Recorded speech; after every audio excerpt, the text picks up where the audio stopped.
2ជាការបញ្យល់ដល់បងប្អូនទាំងអស់គ្នា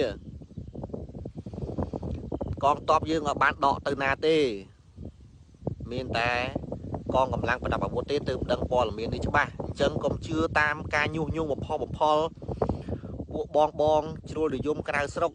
ឬក៏គណៈបកប្រឆាំងណាអត់មានការដកទ័ពទេគ្រាន់តែថាគេកែសម្រួលទ័ពហើយដូចម្ដេចដែលគេហៅថាកែសម្រួលទ័ពខ្ញុំចង់បញ្យល់ប្រាប់បងប្អូនចេះឧទាហរណ៍ថាពី20ណាមកនៅឈរជើងការពារស10នាក់អញ្ចឹងចេះមួយចេះពីរអញ្ចឹងទៅហើយរឿងត្រៀមប្រយុទ្ធវាយរឿងត្រៀមប្រយុទ្ធការពារទីតាំងគេមិនមែនយក4 10 20នាក់ទេត្រូវចាំគ្រាន់តែគេកាត់បន្ថយភាពតានតឹងនៅតាមព្រំដែនគេកែសម្រួលទ័ពណា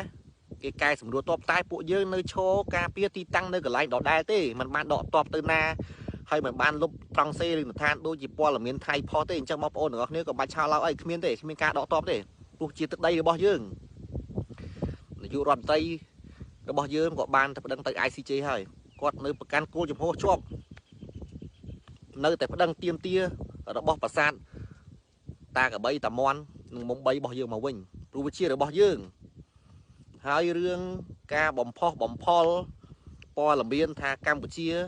ដកទ័ពហើយនោះគ្មានទេគ្មានការដកទ័ពទៅណាទេយើងនៅឈរជើងនៅទីហ្នឹង24ម៉ោងលើ24ម៉ោងគ្រាន់តែកែសម្រួលទ័ពដើម្បីកាត់បន្ថយភាពតានតឹងព្រោះមិនចង់ឲ្យមានសង្គ្រាមទេណាពេលមានសង្គ្រាមម្ដងដឹងហើយថាវាប៉ះពាល់អ្វីខ្លះណាមិនចង់ឲ្យបង្ហូរឈាមគ្នាទេដោះស្រាយគ្នាដោយសន្តិវិធីតែពួកយើងកងកម្លាំងនៅឈរជើងការពារព្រំដែននៅដដែលត្រង់សេលីនឋាននៅដដែលពុំមានការដោយការញុះញង់ពីអ្នកខាងក្រៅមកនោះទេសម្ដេចបវរថាប្តីគាត់ប្រកាន់គោលចំហច្បាស់ណាស់